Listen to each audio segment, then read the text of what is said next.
Hey, how's everybody doing? Welcome to the Veterans Community Hour on JHM Radio. It's Friday, November 30th, 2018, and thank you all for tuning in. It's been a holiday week, and we have a great show for you today. We are going to be talking about Thanksgiving dinner and the aftermath with none other than my special guest, Captain Stephanie Lincoln, who, as you all know, is a regular contributor to the Veterans Community Hour. And on each last Friday of the month, she graciously comes on and gives us great health, fitness, and nutrition information. And she's here today. Welcome to the show, Stephanie. Hey, Sergeant.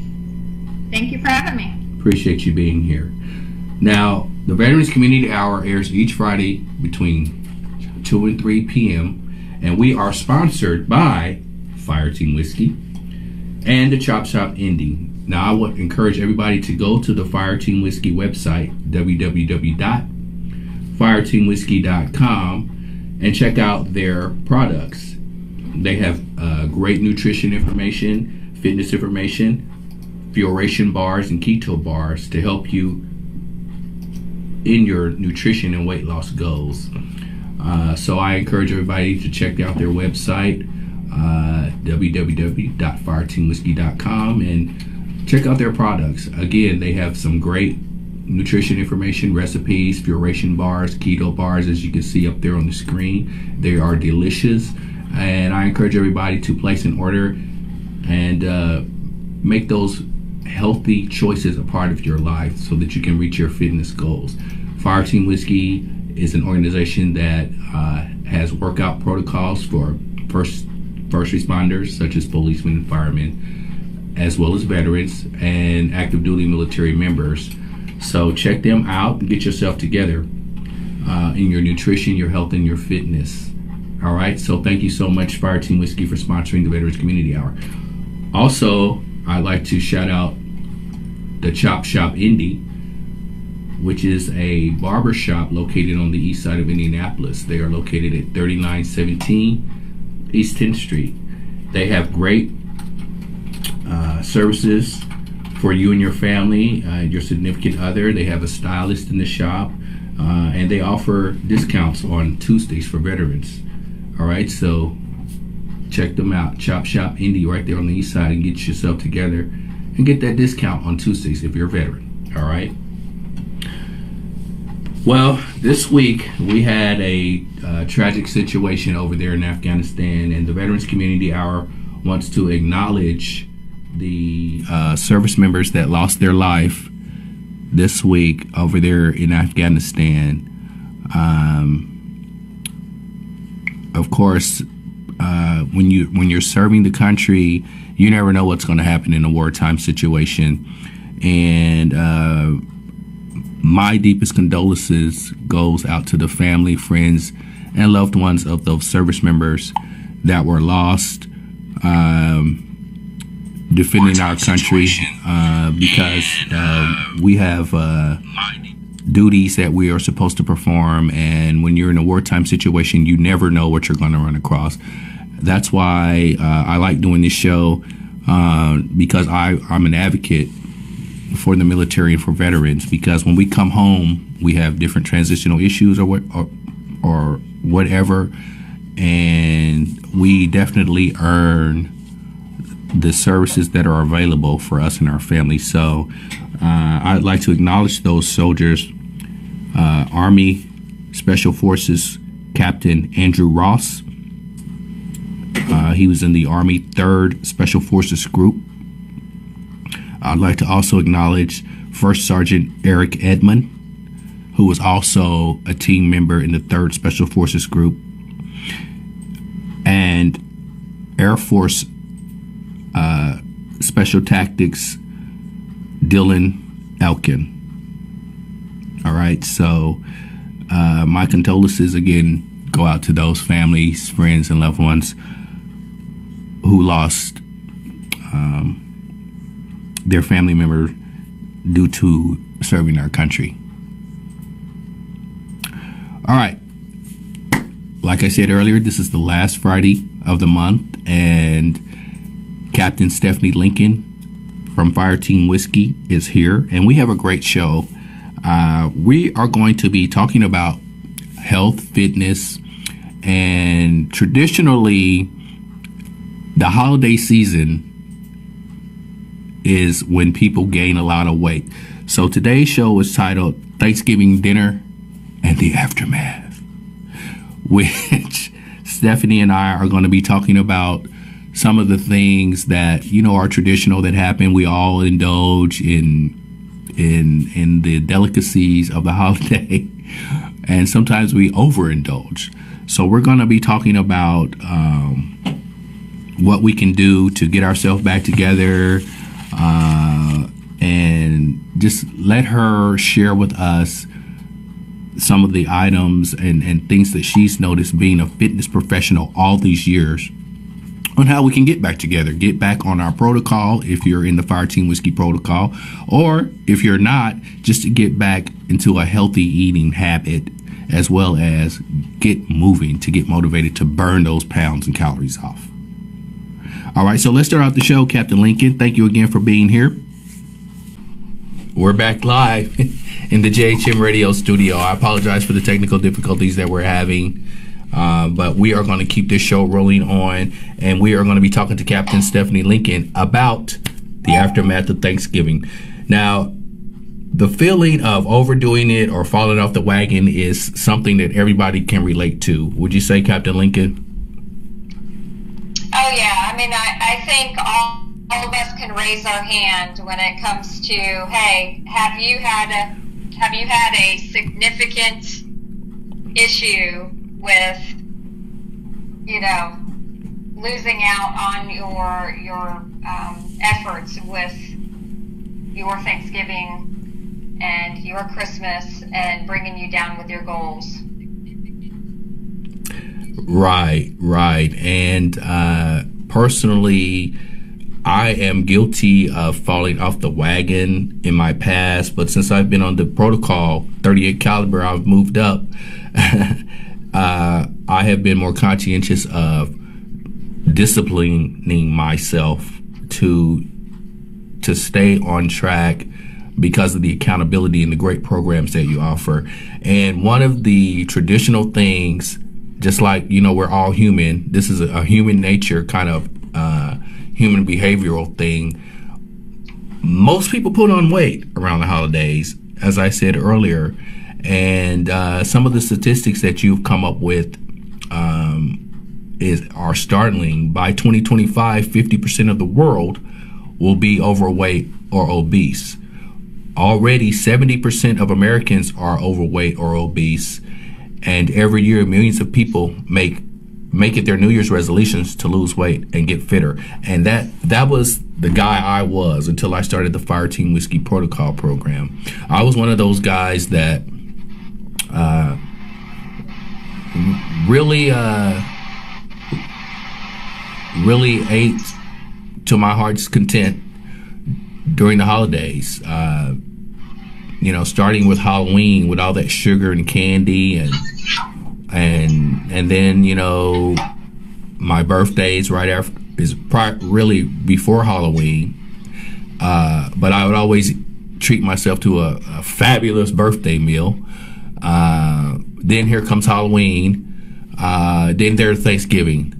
So I was exactly one of those people that you were referring to, as far as millions of people make New Year's resolutions to lose weight to get fitter, and 90% of the resolutions are broken by February. I also fit into that category. So let's talk about why people should not wait. Yeah, let's talk about why people shouldn't wait until January 1st to do what everybody else is doing with that New Year's resolution.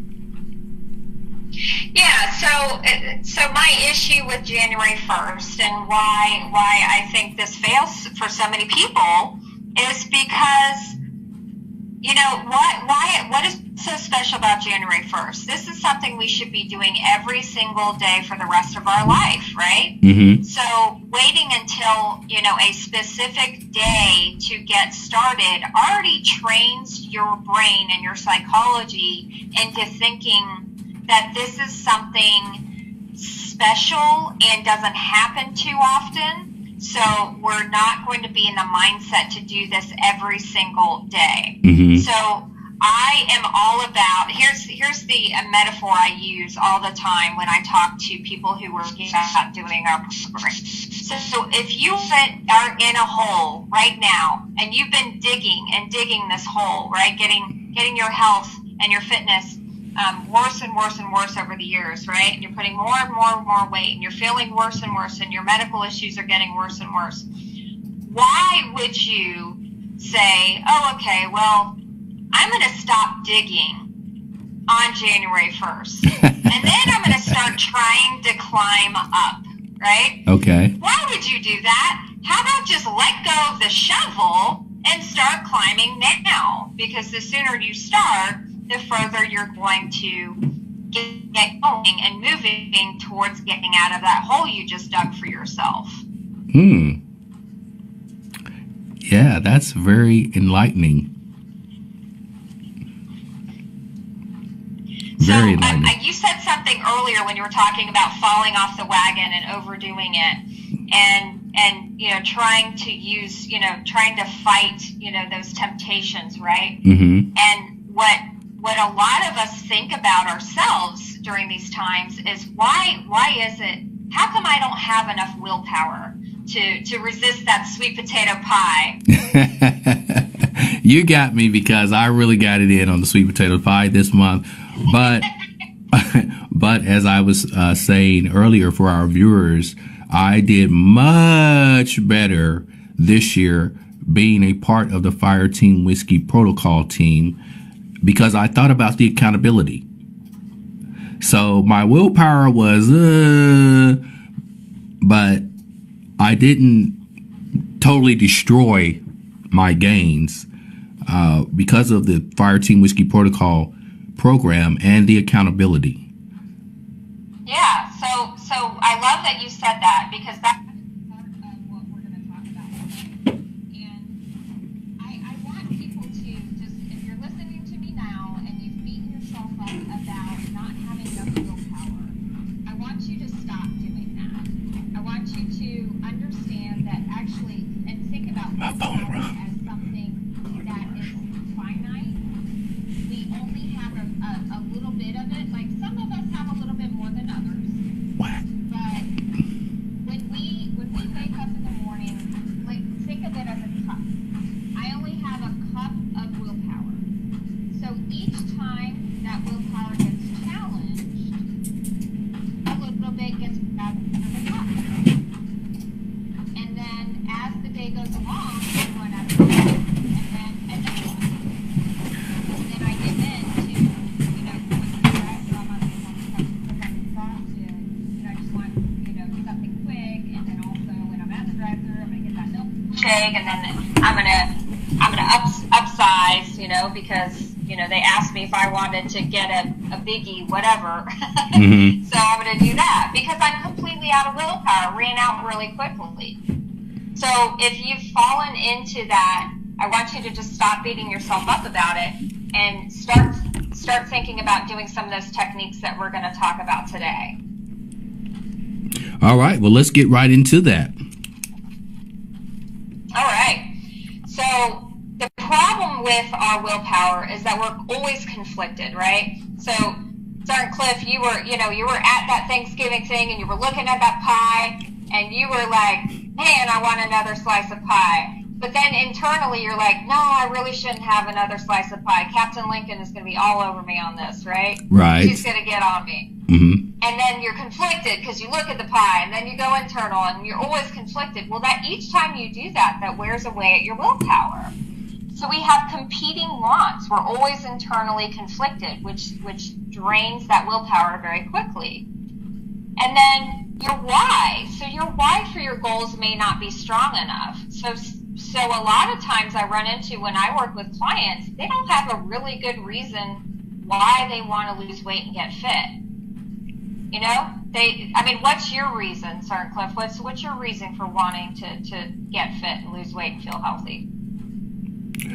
Well, personally for me, I'm getting older, and I've noticed that my metabolism has changed. So I really need to make a effort to stay physically fit and healthy. I don't want to have to buy a bunch of clothes because, you know, I'm putting on weight and things like that. So personally for me, it's because I'm aging and my metabolism has changed, and I don't want to keep living life doing what I'm doing and gaining weight when prior to my metabolism change, I could live life and do what I wanted to do and not gain any weight. So I'm getting older. My metabolism is changing, and you know, doing what I was doing is not working. I really have to get moving. So you encountered a typical kind of life change situation, which is a good why. You know, you come to a realization that what you were doing wasn't working anymore, so you need to change what you were doing, right? Instead of thinking it's just going to magically change for some reason. Right. So, and a lot of people don't have a good why. You know, they may just say, well, you know, I don't like being this weight, or I want to look better in a bikini. Well, you know, that's not very strong because there's not really any kind of incentive behind that. Well, you've been okay with not looking good in a bikini for some time now. So what's the incentive now for you to look good in a bikini, right? Mm-hmm. So, you know, that's not a strong why. The third thing that chips away at our willpower is that, like you said earlier, you don't have an accountability partner. And maybe your accountability partner is horrible. They're not very good at holding you accountable. Maybe they struggle with the same things, right? So you don't, like, just like you don't ask somebody who's broke for financial advice, right? Right. So why would you ask somebody to help hold you accountable with your fitness and health if they're struggling with the same thing too? Right. Makes a lot of sense.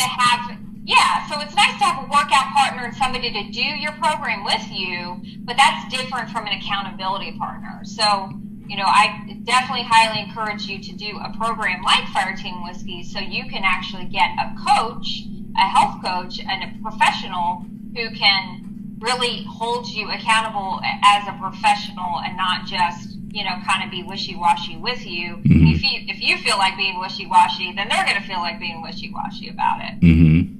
And then the next one, which is what we're going to talk more about pretty much for the rest of the time, is your environment opposes your goals.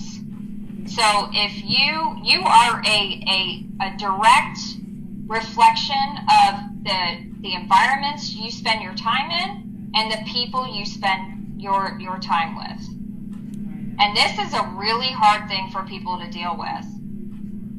And this is the number one reason why people's goals fail, is because they're constantly putting themselves back into the situations that create those behaviors that we gain in the first place, and they don't change their environments to fit with their goals. Right, and I recall on one of our earlier shows, we talked about the environment that you're in. For example, we mentioned the food being a reward for certain behaviors out of children, which is also environmental. You know, if you get your homework done or your chore done, we're going to go to McDonald's. And that is definitely an environmental factor when you are rewarded with food or the food that you have around the house. You know, the kids are always eating pizza, potato chips, or, you know, some kind of processed monster that's really not healthy or good for them. And your environment is huge.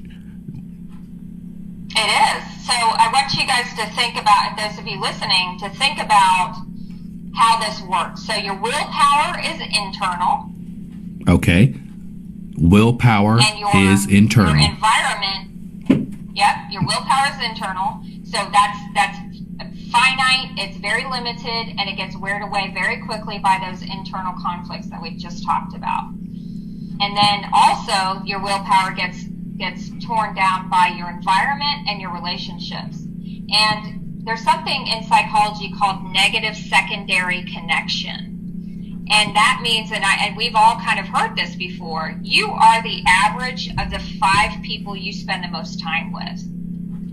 So I can look at somebody and who they hang out with and be able to predict a lot of their behaviors. So if you hang out with people who like to, drink a lot, smoke a lot, and are overweight, then you're more likely to also fall into those behaviors. It's because of the exposure that wears down at your willpower over time. And then basically your environment tells you that it's okay to do those things, right? Because the people you hang out with do those things. Yeah, everybody else is doing it. I might as well do it too. Exactly. And that's so important because, people, hang out with their friends or family, and, everybody is pretty much doing the same thing. So that's really great information to share, Stephanie. Thank you. Yeah. So what I think a lot of people struggle with is, I was just talking to a client of Fireteam Whiskey yesterday about this specific issue. And what I think we all fall into is we become that person. We think of ourselves as, well, we say these statements, well, I'm not athletic. I've never been an athlete. Mm-hmm. Well, I've always been overweight.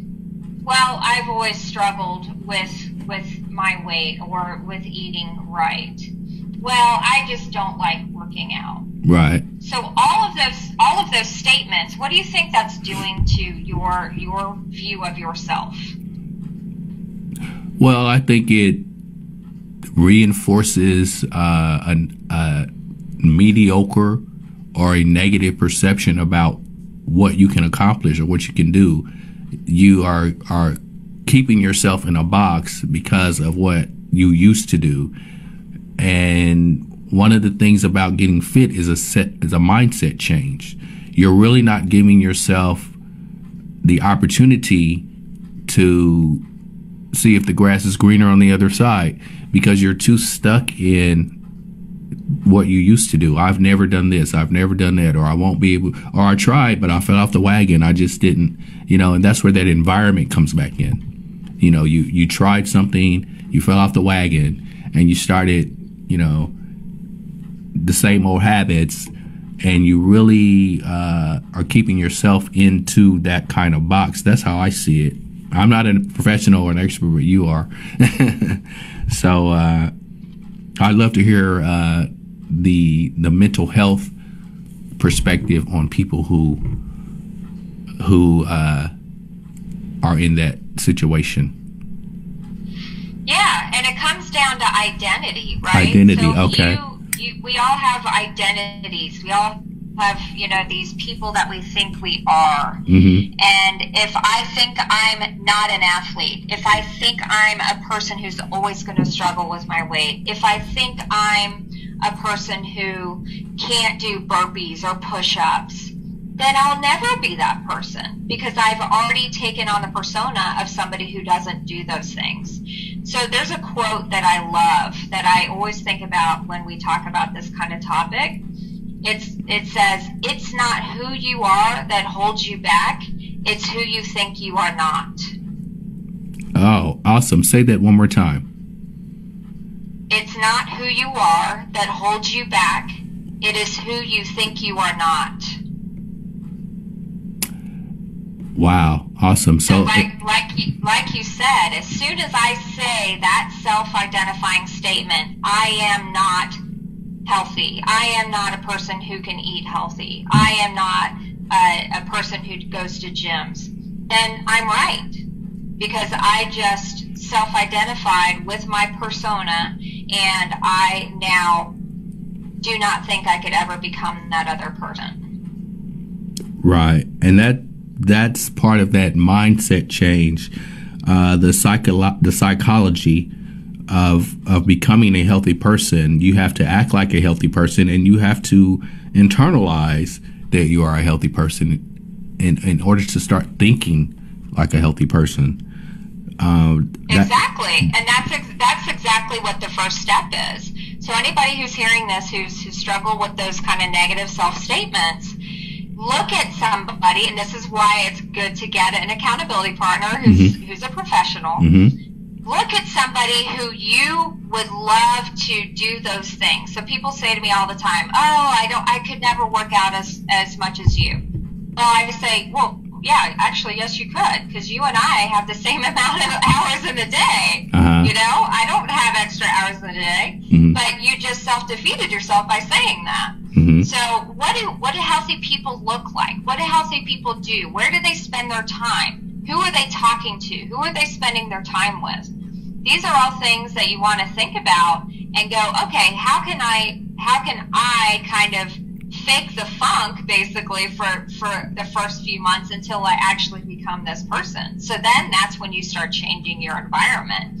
And it may be uncomfortable. You may have to stop spending so much time with certain people because they, again and again, chip away at your willpower and encourage you to come off your eating plan. They encourage you to have another drink. They encourage you to skip your workouts. And so they are killing your willpower, and you may have to draw the line in the sand and go, you know what?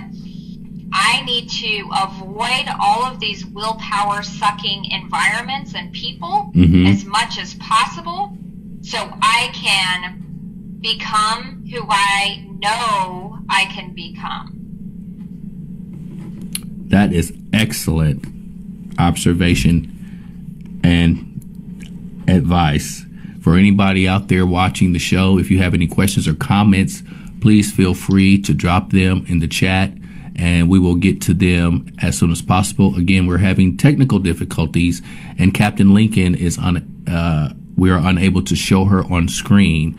However, we are monitoring the chat room, and if you have any questions or concerns or anything like that, drop them in the chat room, and we'll make sure that Captain Lincoln hears those and responds to them.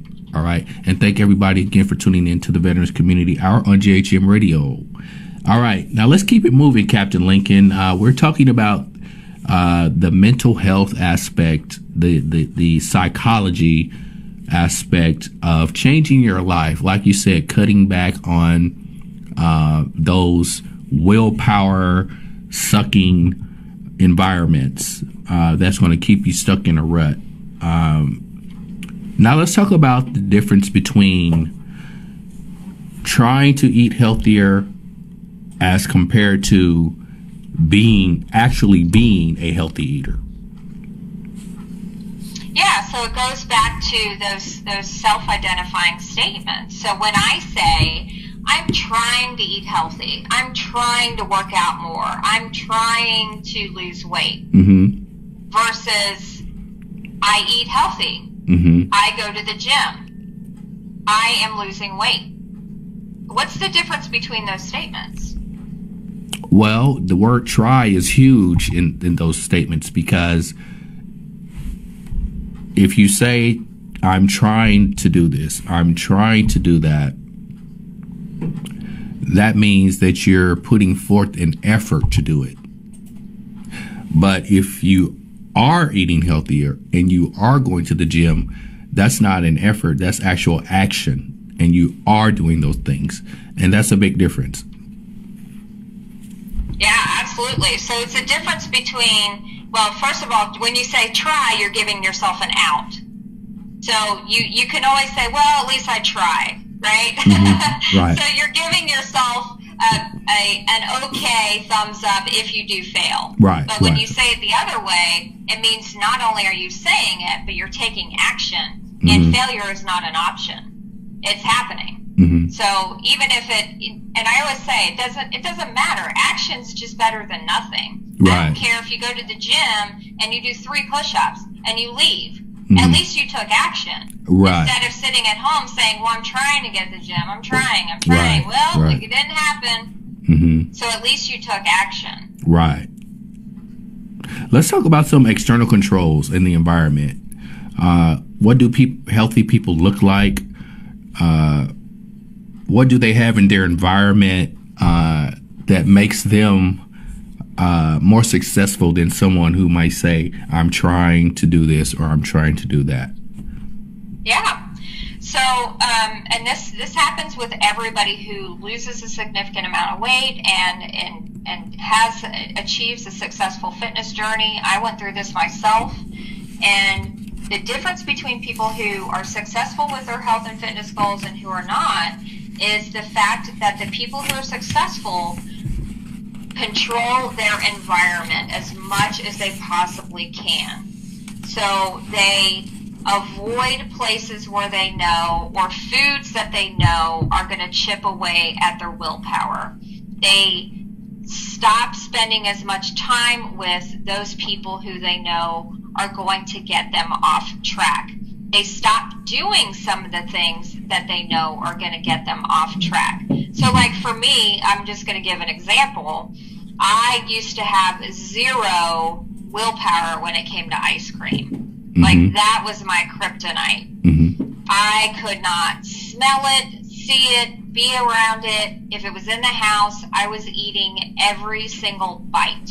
I would eat like a gallon of ice cream myself. I had no self-control. Mm-hmm. So instead of just relying on my willpower, I put those environmental controls in place. So I stopped buying ice cream. I stopped allowing my fiance to buy ice cream and bring it in the house. Mm-hmm. I stopped going to places that had ice cream because I would be tempted to get it.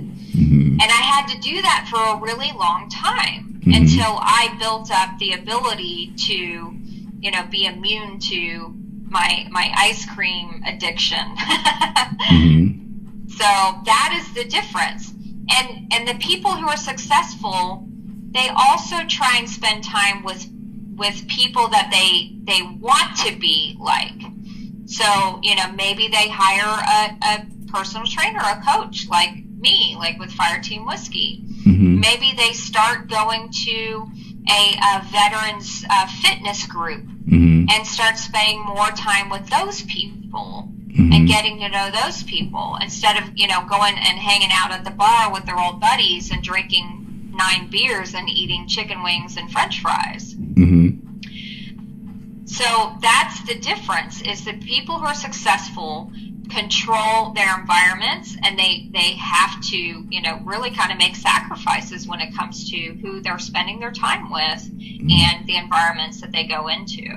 Right. And the name of today's show is Thanksgiving Dinner and the Aftermath. That was some excellent advice you just gave. We are not suggesting or encouraging anyone not go around their family members during the holiday season. But as Captain Lincoln said, you're really going to have some discipline and some environmental controls. You're going to have to, when you go to that big Christmas dinner or that New Year's dinner, you're really going to have to make sacrifices, just as she said, for your overall health. We're not saying don't hang around your loved ones and all that, but you are really going to have to make a conscientious effort to get yourself together in a healthy way. Yeah, through your nutrition. And not rely on willpower. So that's right, and not rely on your willpower. That's the bottom line to this whole conversation. Do not rely on willpower, because that will fail you every time. Right. So what you need to do, like in that kind of situation, so let's talk about that. We know Christmas is coming up. Mm-hmm. We got one more holiday to get through, right? So New Year's too. New Year's is a big one. And New Year's. Here's how I control my environment in those situations. So for me, I go but I make sure that I bring something. Usually it's a dessert, or I usually bring a couple of things. So I'll bring something that I know is within my eating plan, right? So right off the bat, I know I can be successful because I know there's at least going to be 2 things that I can have there, right? So that's a way to control my environment. And then I do allow for one small treat, so I don't feel like I'm being left out. But I also look at what my options are, and then feel really good about my one small treat. And so I had my treat, and it didn't have to, chip away at my willpower. I got my food. I knew I stayed on plan, but I did also get my treat. So that's how I control my environment in those situations.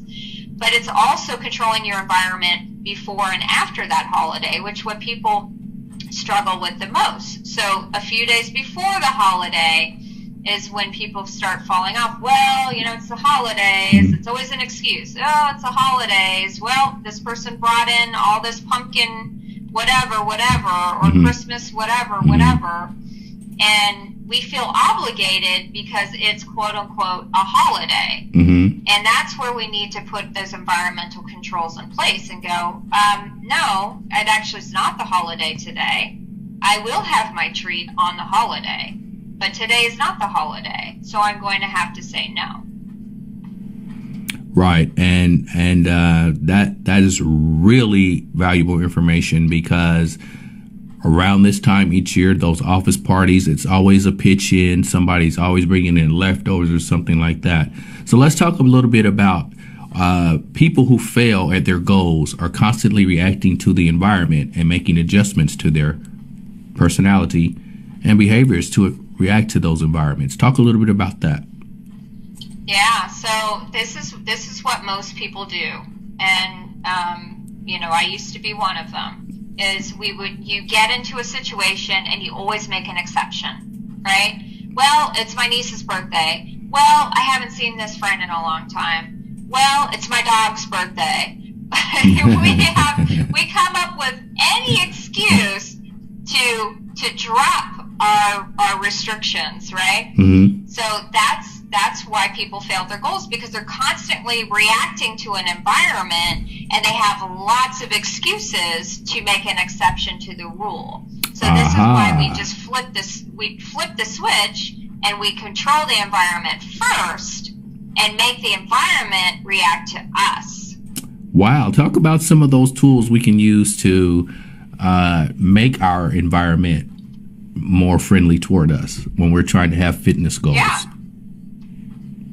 So, like I said, we may have to make some hard choices about the places that we go to and maybe changing those environments. So I was working with a client, and I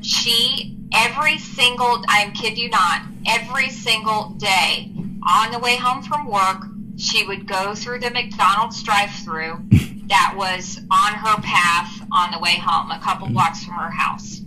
It was something she did every single work day. Wow. And how we got her out of that, because she can't not go to work and come home, right? So how we got her over that is we actually intentionally made her drive in a different path so she would not cross paths with that McDonald's. So she had to change her environment. She had to change her path for a while, so she would just get out of the habit of going. And it's funny because she called me a few months later and said, oh my gosh, I just passed that McDonald's and I didn't even think about stopping there. So I think I'm kind of done with McDonald's. So it was a big victory for her. That's an excellent example. Excellent example. You really have to physically change your habits because the McDonald's is going to be torn down because you're trying not to stop there and grab something to eat.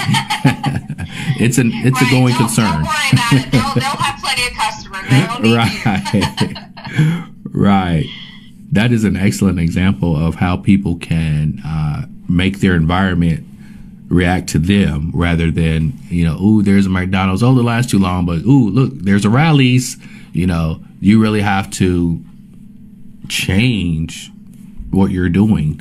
And that way your environment will fit to you and not you fitting to that fast food restaurant that you see every day. Great example. And then another tip that I have for people is to create non-negotiables. So we talk about people who failed their goals are constantly reacting to their environment. So they always have an excuse, right? Well, I'm here. This is the restaurant my family chose to eat at, so I might as well order the triple chocolate sundae, right? So instead of doing that, we can use a non-negotiable in those situations, and we need to come up with them in advance, not on the fly in the situation. So you need to think about the situations that you get into where you end up failing at your goals. And so let's say the fast food example. So this has to be a term that's never broken, ever, ever, ever. No situation. I don't care if it's a holiday. I don't care if it's your birthday.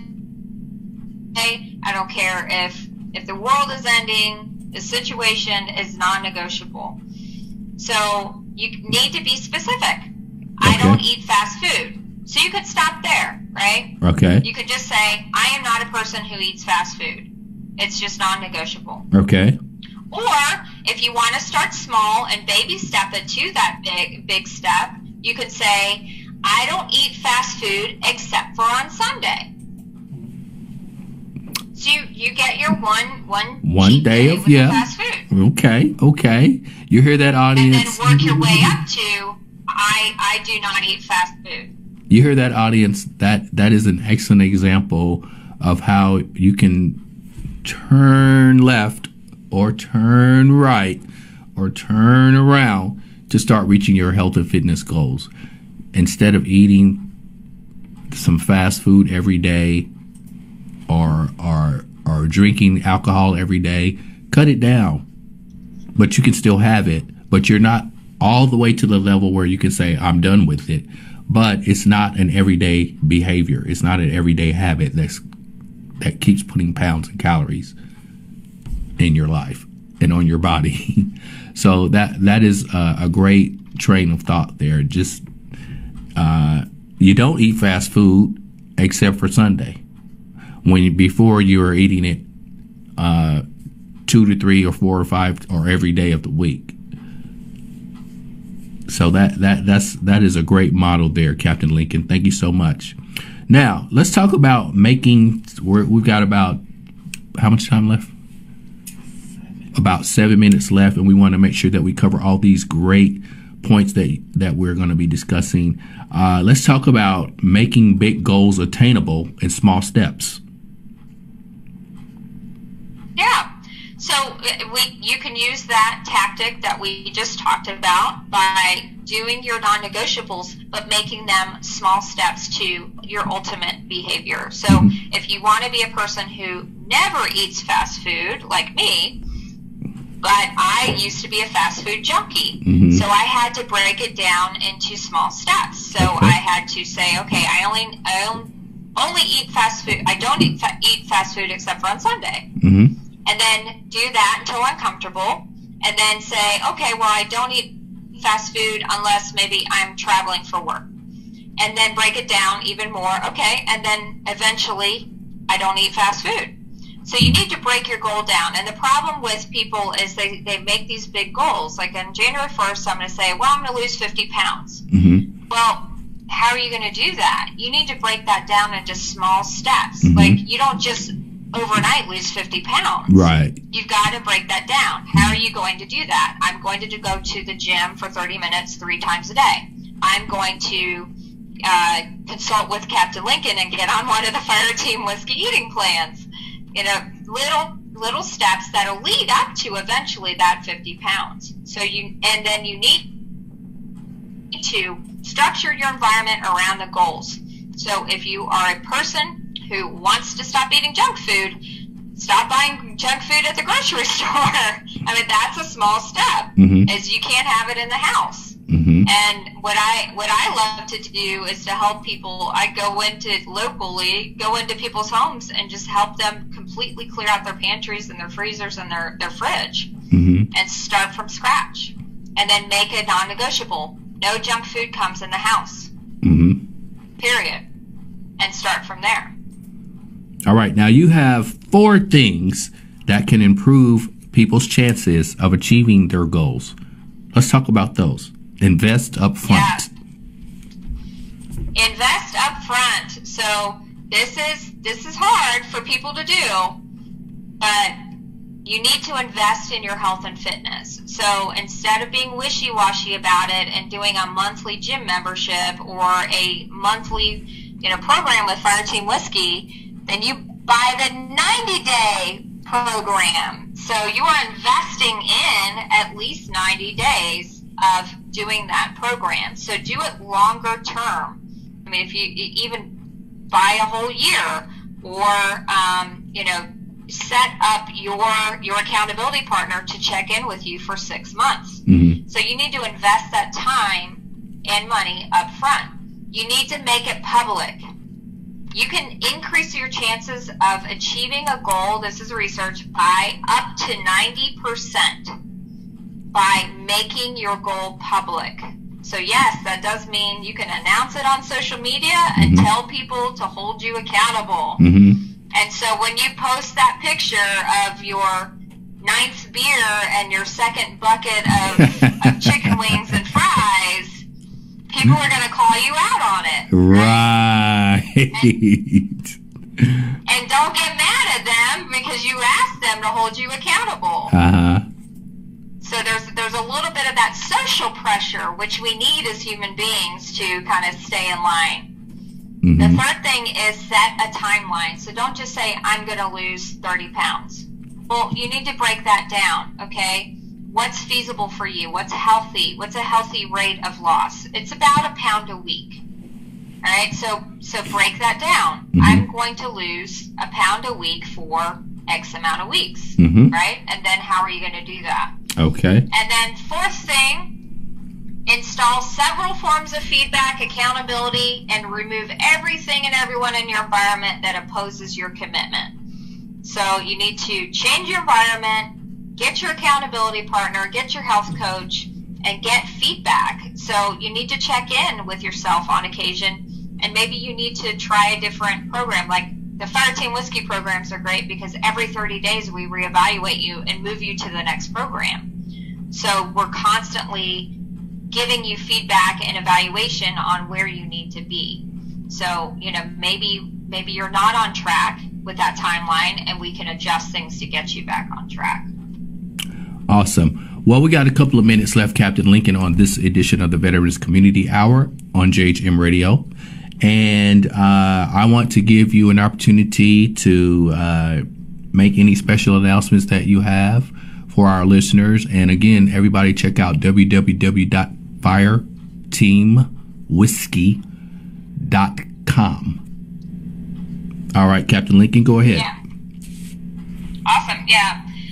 First thing is, if you're ready to, and I hope that you're ready to start before January 1st, because we just gave you a lot of reasons why you should stop digging and start climbing now, is we have our 90-day holiday Fight the Fat Fitness and Health program. So it's all at-home workouts.